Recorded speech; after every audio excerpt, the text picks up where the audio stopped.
Ассаламу алейкум, урматтуу телегөрүүчүлөр, эфирде багыт программасы, студияда Эрнес Саязов. Бүгүнкү программада кимдер жөнүндө, эмнелер жөнүндө сөз болот, ошого көңүл. Жаз келди, Кыргызстанда күн жылып алыстан канаттуу куштар учуп келе баштады. Ошондой эле бажырайган байчы-чекелерде болуп пикет митингдерде чыга баштады. Акыбакта минтип эле кетсин деп кимди кетирип атканы белгисиз. 3-чү революция болобу, парламентаризмдин күнү бүтөбү, азыркы өкмөттүн келечеги кандай? Ушул сыяктуу суроолорго Улуттук стратегиялык иликтөөлөр институтунун директору Талант Султанов жооп берет. Ар бир жаңы премьер-министр келип өзүнүн жаңы программасын алып келе берсе, анда эч кандай стабилдик болбойт. Атасы өз кызын, байкеси өз карындашын, атүгүл 40-тын кырын ашып калган киши 3 жашар кызды зордуктаган педофилдик кылмыштар көбөйүүдө. Муну токтотуу жолдору барбы? Шарттуу түрдө бошотууга туура келбейт деп жазып атабыз педофилдерди. Жаз айы келди, жаз менен кошо Кыргызстандагы саясаттын гармондору ойгоно баштады. Атамекен партиясынын тарапкерлери те кар кетип кетеле керте жазда борбордук айылга чыгып митинг сезонун ачып, кыйкырып тарап кетишти эле. Эми күн жылып, жаз жадырган сайын ошто пикет, көлдө пикет, Жалал Абадта пикет болуп, таладагы байчы-чекейлерден мурун пикеттер өсүп чыга баштады. Пикеттер тууралуу коомдук маанайды байкаш үчүн гезиттерди барактасаң, андагы ойлор ар кандай. Демократиялык коомдо пикеттер болуп туруш керек да деп мындай көрүнүштү кубаттагандары бар. Дыйкандар жер менен алек болуп, сoko шаймандарын даярдап иштейин деп атышса, пикет митингдер жолтоо болуп атат деп оон созгондор дагы чыгат. Курманбек Жаныш Бакиевтерге сыртынан айыбы угузулуп, сыртынан соттолуп, 2010-жылдагы кан төгүүгө ушу кишилердин күнөөсү бар, аларды биз соттодук деп элге кулак кагыш кылып, Белоруссия бийлигине кат жолдонгону менен 7-апрель соту боюнча сурачыларды маал-маалы менен сотко чакырып сурак кылынып атканы менен элдин бийликтен күткөн үмүтү башкада. Качан жашоо оңолот? Качан курсак ток, кайгы жок, байманалуу байгер жашоо башталат. Бийликтен кеткендер качканы качып кетти. Бийликке келгендер качан чоң реформаларды баштайт? Качан ойду омкоруп, тоону томкоруп киришет? Элдин маанайындагы суроолор мына ушул эле. 20 жылдан бери чогулуп, топтолуп калган проблемаларды саналуу айдын ичинде же 1 жыл арасында чечүү мүмкүн эмес деген өкмөттүк жооптордо албетте логика маани болгону менен элдин маанайынан эмнегедир жашоонун батыраак оңолуп кетүүсүн, проблемалар батыраак чечилип, батыраак өнүккөн Кыргызстанда жашагысы келип жатканын баамдоого болот. 3-чү революция болот имиш. Ак үйдү каптап киришип, парламент тарап, бийлик алмашат экен деген сыяктуу каңырыштар имиштин ушак айыңдын деңгээлинде айтылууда. Ошол эле учурда пикет, митинг, революция деген ызычуулардан эл жүрөксүп, чочуп, чарчап, тынчсак болот эле деген өңүттө жашап келет. Ушу азыркы бийликтер катырып атат, азыркылар кыйратып атат деп азыркылардын кыйындыгы, укмуштугу үчүн эл аларды жактырып, пикет болбосун, тынч жашайлы деп аткан жери жок. Тек эки революцияда, эки ызычууда тең Кыргызстандын тапканынан жоготкону көп болду. Алдыга кеткенинен артка кеткени көп болду. Мына ошон үчүн азыркы парламентаризм арыкпы, торукпу, жаманбы, парламенттин ичинде Акаевчиси барбы, Бакиевчиси барбы, андан кийинкилер барбы, айтор өлкөнү талкалабайбы, өрттөбөйбү, революция деп бакырбайбы, кыбырап болсо да кырашалы, кыскасы жашообуз тынч эле болуп турсун, акыр оңолорбуз деген үмүт менен эл жашап атат. Жаз алдындагы Кыргызстандын саясий деми революция болор болбосу, саясаттын эл билген, эл билбеген ой кырлары тууралуу Эльвира Байсаева.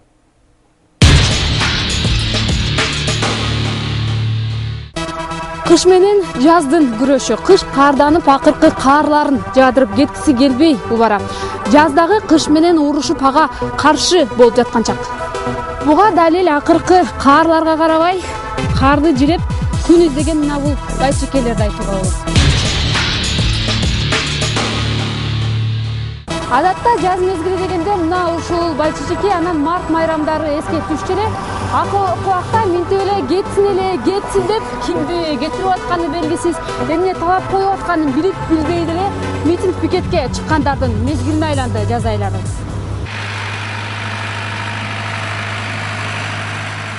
Кайбирлер жазга карай митингке камданып жанданса, жаз дегенде сокко, мала, жер айдоо, эгин себүү иштери менен алек көпчүлүк кыргызстандыктар. Митинг пикет менен өмүр бою жан багуу мүмкүн эмес албетте. Баткендик туугандар минтип буудайды колго себет алигиче. 10-15 жыл мурда болгон көйгөйлөр азыр деле бар. Техника жок, күйүүчү майдын кымбаттыгы, жер семирткичтердин тартыштыгы, аргасыз чыгымды асталап калган кайрак жерлерди иштетүүнүн убарасы.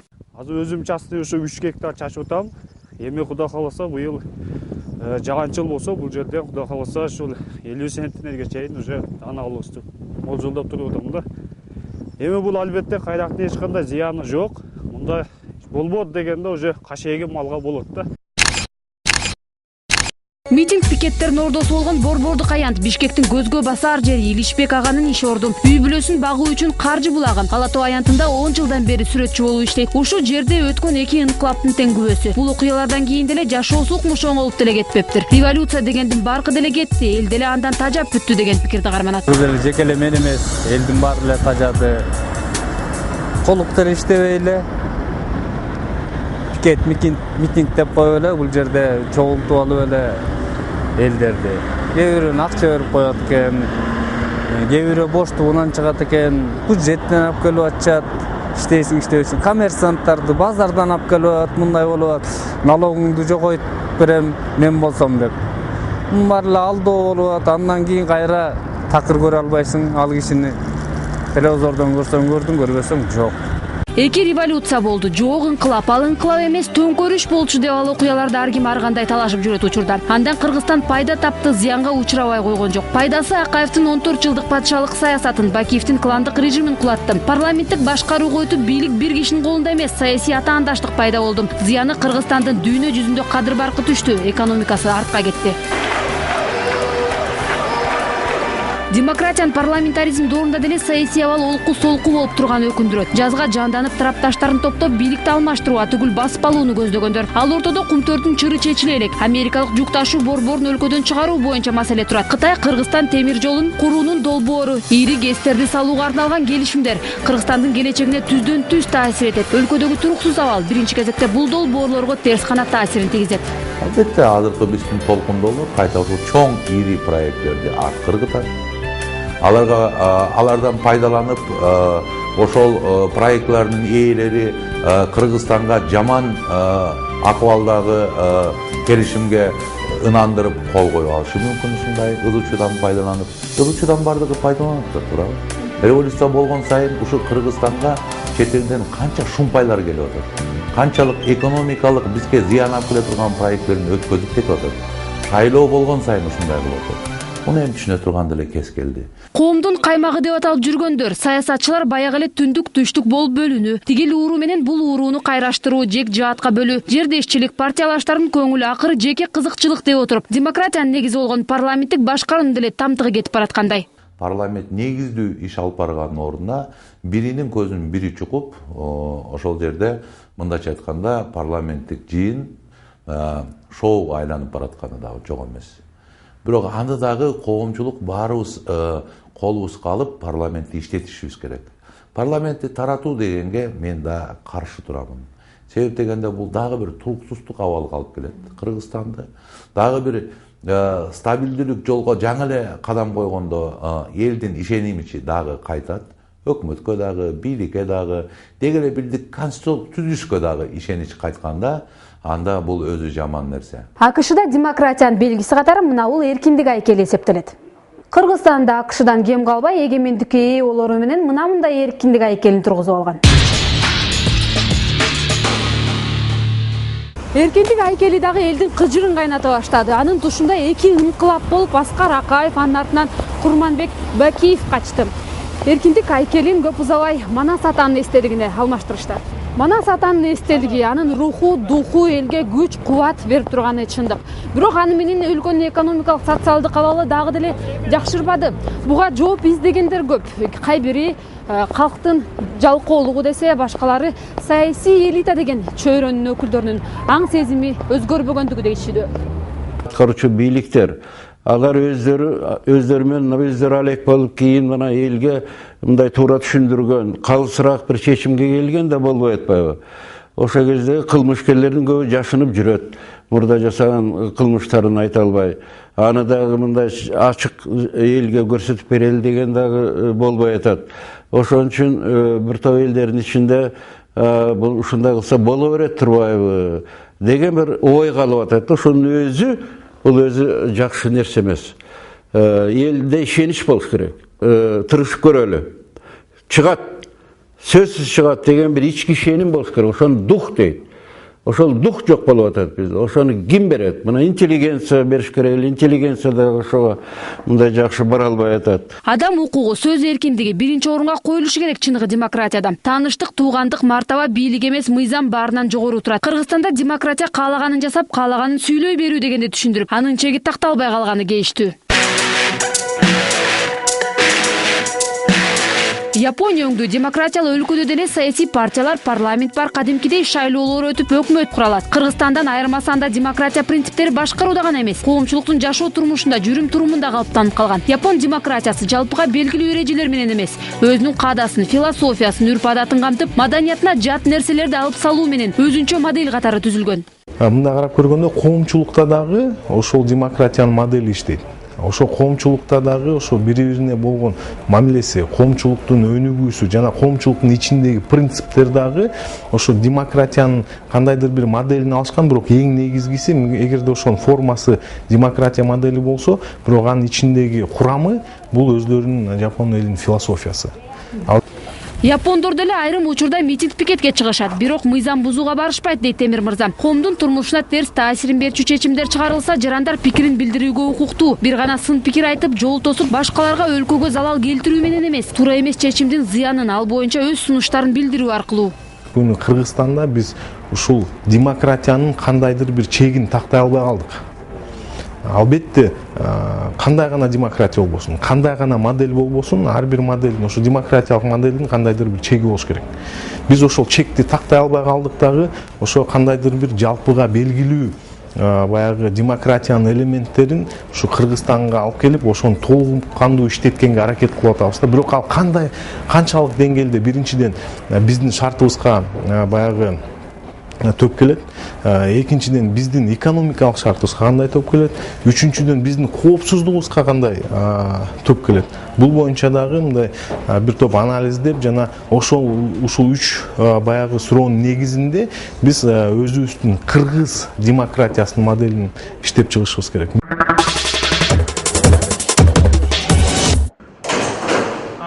Өлкөнү башкаруу албетте топту тоголоткондой оңой эмес, дейт Мавлян Аскарбеков. Бирок мамлекеттин өнүкпөй жатканы өлкөдөгү олку-солку саясий кырдаал, президенттик же парламенттик өңдүү өлкөнү башкаруу системасына, демократияга көз каранды болбойт. Президенттик жетекчилик, парламенттик башкаруу менен деле өсүп өнүгүп жаткан мамлекеттер канча дүйнөдө. Мында кептин баары бийлик башында турган адамдарда. Азыр дагы ошол адамдар кайра эле мамлекетти туңгуюкка түртүп, кандайдыр бир өзүнүн жеке кызыкчылыгын көздөө менен дагы бир революция болбосо дагы көтөрүлүш уюштуруу аракетин көрүп жатышат. Ал адамдар конкреттүү түрдө биздин мамлекетти өнүктүрүү жолун көрсөтүп, өз позициясын тактап жаткан жери жок. Ал адамдар биздин элдин кызыкчылыгын көздөгөн жери жок. Ал адамдардын бирден бир максаты күч менен элди көтөрүп чыгып, бийликти шантаждоо жолу менен өзүнүн жеке кызыкчылыгын, өзүнүн жеке маселелерин чечүү. Бул кандай маселелер болушу мүмкүн? Бул бийликке келүү, кээ бир бизнести өзүнө алып калуу, козголо турган иштерди токтотуу. Жакшы сөз бар. Жаман мыйзам, бирок жакшы адамдар менен мамлекетти курууга болот. Жакшы мыйзам, бирок жаман адамдар менен өлкөнү өнүктүрүү мүмкүн эмес деген. Кыргызстан башкаруунун дээрлик бардык түрүн көрдү. Баш мыйзамын 20 жыл ичинде 9 жолу өзгөрттү. Өнүгүүдөн дайын жок. Жыйынтыгы жыл жаңыртып, көчөгө митингке чыгууга даярдык. Бул дүйнөдө бийлик идеалдуу болбойт. Бирок бийликтин өзүн биз тарбиялашыбыз керек. Эл тарбиялаш керек. Биз силерди шайладыкпы? Шайладык. Бирөөңдү президент кылдык, калганыңды мына теги парламентке алып келдик. Ошо силер биздин элдин алдында силер жооп беришиңер керек. Ошону так отчет берип тургула. Деп ошолордон маданияттуу түрдө жана эл айтып аткандай, ошолордон талап кылыш керек. Кыргызстанда түзүлгөн саясий абал көбүнчө учурда шахмат оюнун элестетет. Бийликтегилер баары жакшы болот, бизге убакыт бергиле деп айтышат. Оппозиция болсо бийликтин ишине ыраазы эмес, өкмөттүн отставкага кетишин талап кылат. Ортодо калган карапайым калк болсо сүрөшүүлөр токтоп, жашообуз оңолсо экен деп тилек кылат. Ошентип Кыргызстан шахматтагы паттык абалга кептелип турган маал. Башкача айтканда, өлкөдөгү оор кырдаалдан кантип эмне кылып чыгуунун жолу туңгуюк.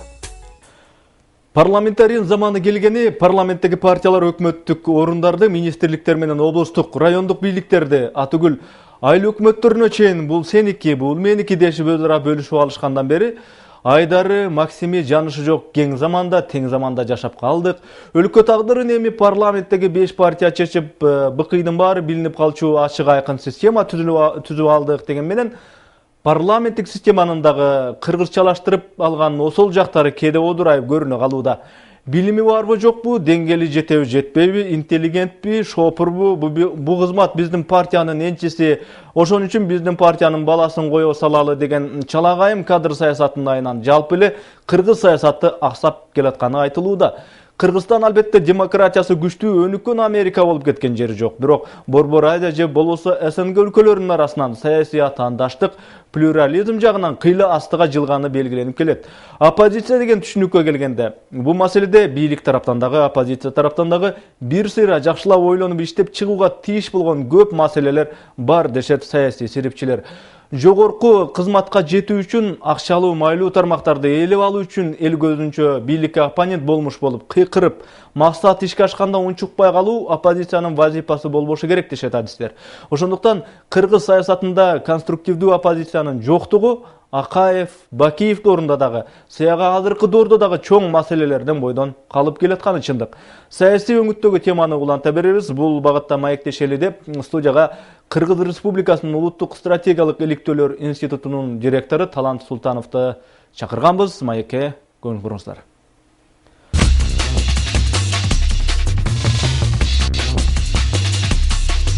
Саламатсызбы? Биринчи суроо, мына өлкөдөгү кандай бир кырдаалды, кандай бир жагдайды иликтеп, анан бир өзүңөрчө тыянак кылып, иликтөө чыгарчу бир уюмсуңарда. Мына акыркы кезде Кыргызстандагы саясий экономикалык абал ар кандай ойго салып атат да, Кыргызстандын атуулдарын эмне болобуз, кантайбыз депчи. Силердин иликтөөңөр боюнча биз кандай азыр акыбалда турабыз? Кимдир бирөөлөр коркуп аткандай чындап эле жардын кырында турабызбы? Же убактылуу кыйынчылыктарды баштан кечирип атабызбы? Силердин иликтөөңөр кандай? Бирөөсү депутаттарды чыгаргыла дейт, башка жакта болсо кумторду чапкыла деп, же болсо жер үй деп. Биз ойлоп атабыз, булар бөлөкчө маселелерби же бир эле организованный нерсе экенби деп, ошо оценкасын азыр даярдап жатабыз. Мен эми ойлойм, бул эми демократиянын бир нерсеси да. Бизге меймандар башка өлкөлөрдөн келгенде чындап айтышат, биз сезебиз, биякта элдер эркин экен деп. Ошон үчүн демократиялык мамлекетте жашаганда биз биздин жарандарга ушундай мүмкүнчүлүк беришибиз керек да, өзүнүн оюн айтышка. Бирок оюн айтканда башка нерселерге таасир бербеш керек да. Башка бирөөнүн зыян тийгизбеш керек. Сенин эркиндигиң башка кишинин эркиндигине чектебеш керек. Кыргызстан өзүнүн учурунда президенттик башкарууну да көрдү. Мына азыр парламенттик башкарууда жашап атабыз. Бирок канча бир мезгилдер өттү, буга да өзүнчө сын таккандар болуп атат да. Анткени бул парламенттик система Кыргызстанда жашап кете албайт экен. Ар ким жоопкерчиликти өзүнө албастан, мисалы үчүн ошол эле парламенттеги фракциялар, өзүнчө топтор талашкандай түр көрсөткөнү менен ал өлкөнүн экономикасына, жашоосуна бир оң таасирин тийгизгенин көргөн жокмун деген сыяктуу ойлор бар. Ушул парламенттик система боюнча кандай бир силерде тыянак бар? Менимче парламентский система болобу же президентский система болобу, ал ар бир системанын өзүнүн плюстору бар да, минусту бар. Бирок ошол системанын астындагы эл кандай иштесе, результаты да ошондой болот деп ойлойм да. Бирок мисалы күчтүү президентский системаны мисалы алсак, ал жерде рисктер кандай бар? Бир киши бүт ресурстарды өзүнүн колуна, өзүнүн үй бүлөсүнө кармап алып контролдошу мүмкүн. Ошентип бизде эки революция болуп кетти. Азыр парламенттик системада жашаганда эми болсо ар бир фракция, ар бир партия бири-бирин чектеп турушат. Бизге менимче бул жагымдуураак система, анткени эки жолу биз уже чоң ката кетирдик. Бизде ушул Кыргызстандын өкмөтүнө өкмөт экономикалык иштер менен алектенбей эле, такай эле саясат менен алектенип келген деп буга чейинки өкмөттөрдүн дарегинде ушундай сындар айтылат. Мына азыркы өкмөт силердин баамыңарда экономика менен алектенип атабы же саясат мененби? Акыркы өкмөт бул саясатка киришпеген, технократ өкмөт. Биздин премьер-министр кризисный менеджер деп эсептелет да. Канча жолу кризис пайда болгондо Жантөре Жолдошовичти ошол жака коюп кризистерди чечкен. Эми болсо биздин үмүт стабилдүүлүк эми буюрса келет. Ушул өкмөткө биз уруксат беришибиз керек. Жоктун 1-2 жыл иштеп биздин өлкөбүздү ошо экономика кризисинен чыгарыш керек.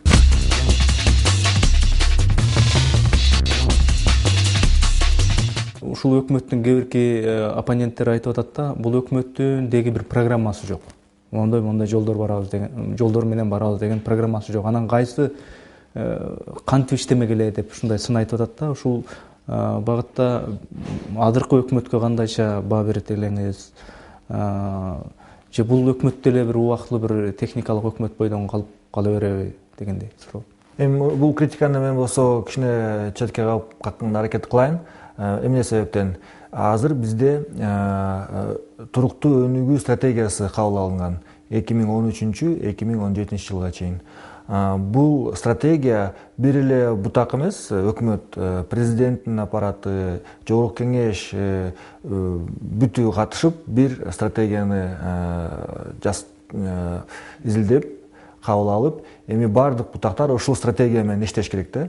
Ошондуктан бул эми өкмөт өзгөрсө дагы, министрлер келет же кетет, бардыгы бир линия менен иштеп калышат да. Ошондуктан бул менин оюмча күчтүү нерсе деп эсептейм. Анткени ар бир жаңы премьер-министр келип өзүнүн жаңы программасын алып келе берсе, анда эч кандай стабилдүүлүк болбойт. Биз болсо бир четке эле жылы беребиз, ордубузда эле туруп калышыбыз мүмкүн да. Ошондуктан бул стратегия кабыл алынган. Өкмөт жаштарды, жаңы кандарды, чет өлкөдөн бүтүп келген 2 тил, 3 тил, 4 тил, 5 тилди билген, ар кайсы чет өлкөлөрдүн ар кайсы тармактарда иштеп келген адистерди тартпайт деп ушундай эл оозунда ушундай пикирлер бар. Аксакалдарга чоң урмат бар. Анткени алардын опыты бар, тажрыйбасы. Жаш балдарда жаңы билимдер бар, энергиясы бар. Өкмөттүн өзүндө дагы отделдерден экономика отделинин начальниги жаш бала Толкун Абдыгулов деген, вице-премьер-министрдин жардамчылары жаш балдар.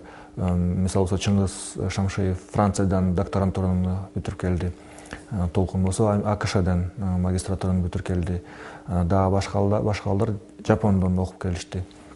Мен өзүм дагы АКШдан окуп магистратураны бүтүрүп келгем. Президенттердин пресс-секретари Кадыр Токтоголов деген, болсо эл аралык мамилелерин Сапар Исаков деген жаш балдар жетектеп жатышат. Бүгүнкү кыргыз оппозициясына кандай баа бересиз? Деги эле бизде ушул оппозиция эгер бар болсо, ал кандай оппозиция? Күчтүүбү же алсызбы? Эгер күчтүү болсо эмнеси күчтүү? Эгер күчтүү эмес болсо, күчтүү болуш үчүн кандай шарттарды керек болуп атат? Кандай нерселер керек? Оппозиция конструктивдүү болуш керек да. Көп кезде бизде критика персоналияга чыгып кетет да, ар бир кишиге. Бизде критика все-таки партиянын критикасы болуш керек, же болсо өзүнчө политиканын критикасы болуш керек. Ошондо конструктивдүү түрүндө өнүгүү болот деп ойлойм. Анан ошону биз мисалы биздин оппозиция чыныгы оппозиция деп ойлойм. Башка кошуна мамлекеттерди деле карасак, чоң мамлекеттерде ал жерде оппозиция деп чында жөн эле формальный нерсе да. Бул оппозиционный партия деп коет, а чында бул провластный эле партия. Акыркы саясий кырдаалдан улам 3-чү революция дагы болуп кетиши мүмкүн деп мындай анча-мынча чочулоолор болуп атат. Буга канчалык деңгээлде негиз бар? Ушул багытта кандай бир иликтөөлөрдү жасап көрдүңөрбү? Мисалы үчүн жазында болбосо же андан аркы бир убакыттарда бизде кандай бир дагы бир 3-чү революция болуп кетүүгө кандай бир ушундай бир кокусуктар барбы? Эл азыр билет өзүнүн оюн, өзүнүн пикирин эң үстүгө чейин жеткире алат. Мурун болсо андай мүмкүнчүлүк жок болчу да. Анан азыр биздин парламентте 5 фракция барбы? Бул 5 күчтүү движениялар, кыймылдар. Ошондуктан эми чоң революция кылыш үчүн негиз жок деп ойлойм. Күч да болбосо керек, анткени көп күчтөр азыр өкмөттө иштешип атат, оппозиция болуп эле.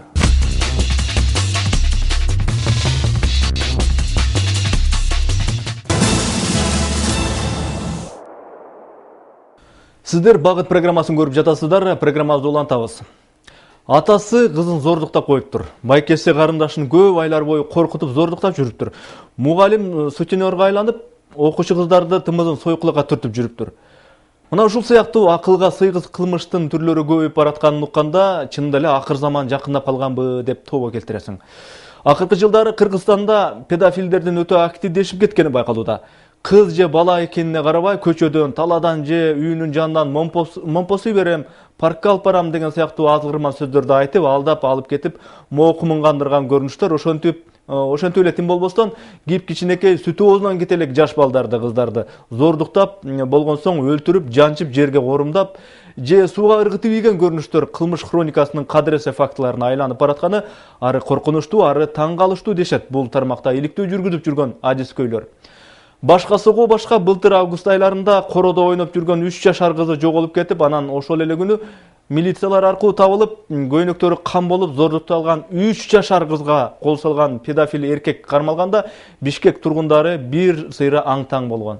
Ошол эле былтыркы жылы декабрь айында 4 жашар Каныкей аттуу кара чечекей кызын өз атасы Баңгезат чегип алып, зордуктаганы тууралуу маалымат элдин үчүн ого бетер алган. Көп өлкөлөрдө ушул сыяктуу оожок кылмыш жасаган кылмышкерлерди химиялык жол менен бычып салышат. Биздин өлкөдө дагы ошондой кылалы дешип, өткөн айларда парламенттик талкууларда бул маселе кызуу талкууланган. Медициналык жетекчилер бир эле жылда бир педофилге сарпталчу кастрациялык чыгым $6.000 экенин айтышканда, акча тартыш болуп турган биздей өлкөдө ар бир педофилге анча акчаны кайсы булактан алабыз, ким ошол акчаны бөлүп берет деп баш катырышкан. Педофилдердин дагы укугун коргош керек. Аларды бычып салалы, кастрация кылалы деп катуу кетпей, эмне себептен педофилчиликке барып атат деп андай кишилердин кулук мөөнөзүн, кылмышка баруу себептерин иликтешибиз керек, себептер менен күрөшүбүз керек деп айтылуу акыйкатчы Турсунбек Акун гезиттердин бирине дагы маек берген болчу. Башаламан замандын баш катырган кылмышы педофилчилик жана анын себептери, аны менен күрөшүү жолдору тууралуу Мерим Баялиева.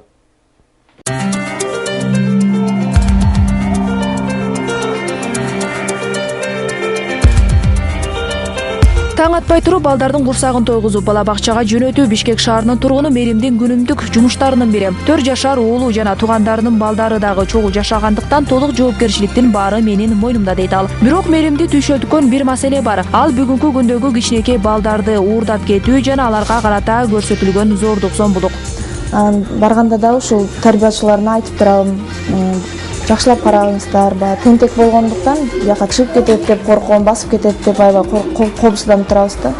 Анан көбүрөөк үйрөткөнгө аракет кылабыз.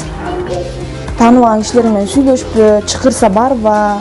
Меримдин кооптонуп жатканынын жөнү бар. Анткени өлкөдө бачабаздык, башкача айтканда бурчтан чыккан балдарды баса калып зордуктоо жосунсуз жоругу күч алды. Эгер алып карай турган болсок, 2010-жылы балдарга карата жасалган зордуктоо фактысы 75 катталса, 2011-жылы 83, 2012-жылы бул көрсөткүч 155-ке жеткен. Өкүнүчтүүсү зордукталгандардын арасында жаңыдан дүйнөгө келип жарытып ыңоолоого алы келбеген 2 айлык ымыркай дагы бар. Ал эми жыл жаңырары менен көргөндүн үрөйүн, уккандын кыжырын келтирген бачабаздык дагы кайталанды.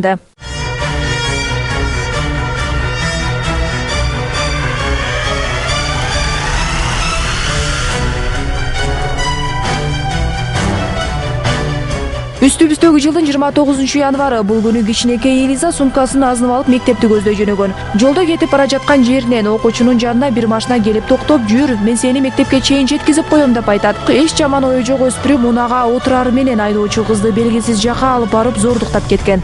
Не зордуктады деп. Мен ал күнү кечинде мас болчумун. Эртеси күнү 10:30-да койгонгомун. 10:30-да койгондо ал үйдө жаткан. Элиза канча жашта? Элиза 2004-жылы. Көп өтпөй мындай окуя дагы кайталанды. Бул сапар кичинекей кызды чочун бирөө же туугандары эмес, өзүнүн бир тууган атасы зордуктап салган. Коркуткан деле эсте жок. Сабак уруп эшитти. Андан кийин канча аралык болду? Андан бери экинчисине чейин. 5 ай болуп калды го. 5 ай. 5 айдан болот жакындагысы, кайсы күнү эле?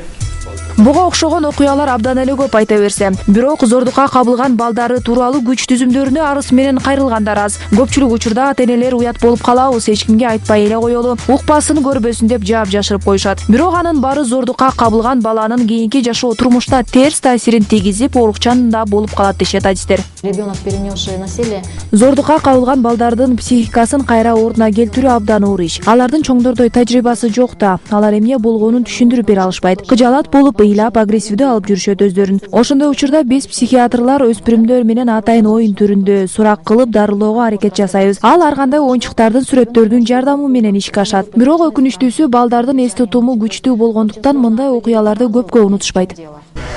Пробелдар бар да. Себеби дегенде көбүнчө могу зордук, зомбулукка кабылган, зордукта көбүнчө сексуалдык мүнөздөгү аракеттер боюнча кээ бир мыйзамдын беренелеринде анча оор эмес беренелер көрсөтүлгөн да. Энсиреген үй таштанды жер. Эч ким укпайт, эч ким көрбөйт, эч ким баш багып дагы карап койбойт. Мына ушуга окшогон жерлерде бача-баздар өздөрүнүн курмандыктарын, кичинекей балдарды ушундай жайларга алып келип алып, өздөрүнүн жоосунсуз жоруктарын жасашат. Бир эле ушуга окшогон тамдар эле эмес, негизинен эле адамдар аз жүрчү жерлерде жана ошондой эле талааларда дагы зордуктоолор көп катталары шексиз. Эч ким жок жайлар менен энсиреген үйлөрдөн сырткары бача-баздар балдар көп жүрчү оюн аянтчаларында, мектеп жана бала бакчалардын тегерегинде болушат дешет психологдор. Алар сылык сыпаа келип кичинекей өспүрүмдөр менен тил табышууга аракет жасап, торго түшүрүүнүн болгон аракетин көрүшөт. Азыр мен Бишкек шаарына жайгашкан жолдордун биринде турам. Ушул жерде көчөдө кандай гана кичинекей балдар ойноп же болбосо жүрүшпөсүн жандарына барып, сөз сүйлөп, бал тилге салып, азгырып алып кетүүгө аракет жасап көрөм. Алар чындап эле чочун бирөөлөр менен сүйлөшүшөбү, же болбосо алар сүйлөшпөй басып кетеби, чогуу байкап.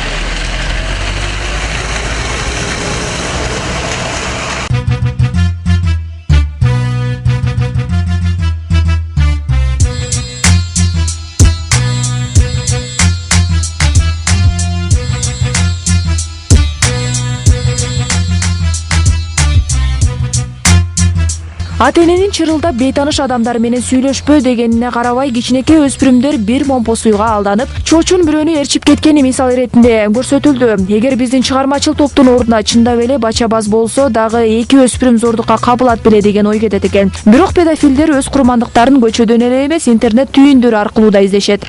У вас еще не работает, и вообще как все это к этому относитесь? Можете считать, что уже не работает. Бул тасмада чагылдырылып жаткан көрүнүш Россияда болгон. Ал жакта атайын жаш кыздар балдар топ түзүп алып, интернет булактары аркылуу ар ким менен таанышып, бача-баздарды торго түшүрүүнүн аракетин көрүшкөн. Жолугушууга келгендерди болсо өз алдынча жазалашып кордошкон. Мындай жол менен педофилдерге бөгөт коебуз деп кабарлашкан алар. Незаконно, ведь молодых людей насильно удерживают в помещении и всячески унижают их достоинство. Ал эми биздин өлкөдө бача-баздарды өз алдынча эмес, мыйзамдын негизинде жазалоого карата Жогорку Кеңеш атайын долбоор иштеп чыкты. Анын негизинде балдарды зордуктаган педофилдер 20 жылдан ашуун же өмүр бою эркинен ажыратылып, аны менен бирге ай сайын жыныстык катнашка баруусуна бөгөт койгон дары алып турушат. Бул ыкма химиялык кастрация деп аталат. Шарттуу түрдө бошотууга туура келбейт деп жазып атабыз педофилдерди. Мисалы, эркелер айтат, түрмөдө өзүн жакшы алып жүргөн үчүн, жүрүш турушу жакшы экен деп эте чыгарып берет го, ага да туура келбейт. То есть шартталган түрдө эркиндикке чыкпайт. Эми экинчи бөлүгү бул экинчи мыйзам. Бул ойлом бири-бирин толуктап турат, ошон үчүн биздин коомдо билиш керек. Экинчи мыйзам долбоору боюнча биз химиялык бача-баздыкты киргизип атабыз. Ну что, коллеги, стерилизуем голубчика для его же блага. А то он мучается за самочками целыми днями. Кылмышкерлерди химиялык жол менен бычуу бул мезгилге чейин АКШ, Россия, Франция, Италия жана башка жактарда кеңири колдонулуп келген. Аталган ыкма эркектин жыныстык органын кесип салуу дегенди түшүндүрбөйт. Дары-дармектердин жардамы менен жыныстык катнашка болгон калоосун жоет. Ошол эле маалда ал эркектик милдетинен ажыратпайт экен. Кастрацияны биз медицинада көбүнчө жанагы рак ооруларда колдонобуз. Жанагы простата безинин рак болушунда ошол химиялык кастрацияны колдонобуз да. Химиялык кастрация деген бул ошол мисалы жана тестостерон деп коет, жана мужской гормон. ошону бөлүп чыгарбаганга, ошонун бөлүп чыгышына каршы жасалган эмелер, дарылар. Бирок химиялык бычуу менен көйгөйдү чече албайбыз дешет саламаттыкты сактоо кызматкерлери. Анткени ал үчүн атайын дары-дармектерди башка чет өлкөдөн буйрутма менен алып келүү керек. Бир сайганда дарынын 2-3 түрү кетет. Ошентип бир педофилге жылына кеминде $4000 ашуун каражат үнөмдөлөт дешет дарыгерлер. Препараты, которые дорогостоящие, химиялык кастрация жолу менен жазалоо сунушталып жатат, бирок аны колдонуу менен биз көйгөйдү чече албайбыз. Биринчи кезекте атайын дары-дармектердин баарын башка жактан сатып алуу керек. Ай сайын педофилдерди көзөмөлдөп турган адам керек. Андан сырткары алар боштомдукка чыгып калса, аларды кимдер көзөмөлдөп турушат? Өз эрким менен мени бычкыла деп келишпейт да, туурабы? Муну менен катар химиялык дарыларды алгандан кийин ага туруштук берген дармектер да бар. Маселе мына ушунда. $4000 кетиптен баарын мен каяктан алышты билбейм. Мен ойлойм, аны туура эмес эсептеп чыккан. Бүгүнкү күнү биз Кыргызстанда бир айда бир жолу сайыла турган 2700 сомдук дарынды колдонсок болот. Ошондо бул 12 айга көбөйтсөк, бир ашып кетсе $1,500 барып атат жылына.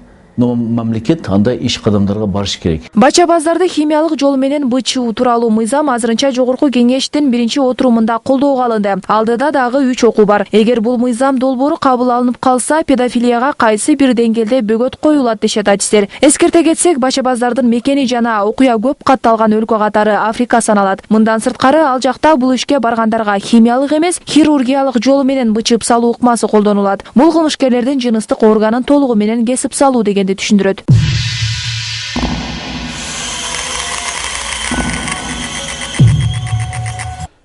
Парламенттик замандагы биздин парламент педофилчилик маселесин камбуугандай тык токтотуп кое элек. Бирок бул кылмышты болтурбоонун кандайдыр аргасын жолун издеп өздөрү эффективдүү деп эсептеген чараларды көрүп, мыйзам жагынан ары бери тарткылап, бул проблеманын өтө олуттуу экенин сезишти, түшүнүштү. Бирок бир маселени сезүү менен, түшүнүү менен эле маселе чечилип калбайт эмеспи. Кастрация кылгандан кийин көп өлкөлөрдө мындай кылмыш бир аз азайыптыр. Бирок бизде кастрацияга каяктан акча табат элек деген маселе ачык бойдон калууда. Кылмышкерди түрмөгө узак убакыт бою камоо менен жазалоодон башка арга жок. Кыскасы, биздин парламентке эле ишенип карап отура бербей, өзүңөр уул кызыңарды шектүү мандеми бар кишилерден жакшылап коругула деген эле кеп болуп атат. Ал эми алдыркы учурда парламенттин баш оорусу бул сыяктуу социалдык көйгөйлөр эмес. Баш оору парламент тарап кетеби, жокпу? Жаз алды менен өткөрүлүп аткан митингдердин шамалы парламентке тиеби, тийсе канчалык деңгээлде деген кабатырчылык. Бирок биздеги митингдердин, толкундоолордун жибинин учу же Америкага, же Кытайга, же Орусияга барып такалчу эле. Акыркы учурларда болуп жаткан пикеттердин темасын карачу болсок, биздин өзүбүзгө байкалбаганы менен анын сценарийлери деле жанагы 3 чоң оюнчу өлкөлөрдүн колу менен жазылып атабы деген ой кетет. Америка базасы 2014-жылы чыгарылып кетиши керек. Камбарата кеси курулса, кимге пайда, кимге зыян болуп атат? Кумтөр маселеси, негедир мына ушул маселелердин баары кай бир жеринен бири-бирине туташ, кай бир жерде бири-бирине карама-каршы. Ушул маселенин баарынын өзөгүндө эки эле нерсе жатат: бийлик жана байлык. Кыргызстандын ичиндеги ички оюнчулар дагы, бизге билгизбей сыртыбыздан курчак ойнотуп аткан сырткы оюнчулар дагы так ошол бийлик жана байлык аркылуу таасир этүү, үстөмдүк кылуу аракетин көрүп атышат. Суу кошпой айтканда, бул мыйзам ченемдүүлүк, бул күрөш. Күрөштө акылдуулар жеңет, акылсыздар жеңилет. Кептин баары Кыргызстанда жана Кыргызстанды башкаруучу чоңдордо акыл барбы? Болсо ал акыл каяка иштелип жатат? Ушуга жооп тапсак, биз азыр каерде турганыбыз, каяка баратканыбыз анык болот. Урматтуу телекөрүүчүлөр, сиздер Багыт программасын көрдүңүздөр. Биз Кудай буйрса, эмки жекшембиде жолугушабыз. Саламатта болуңуздар.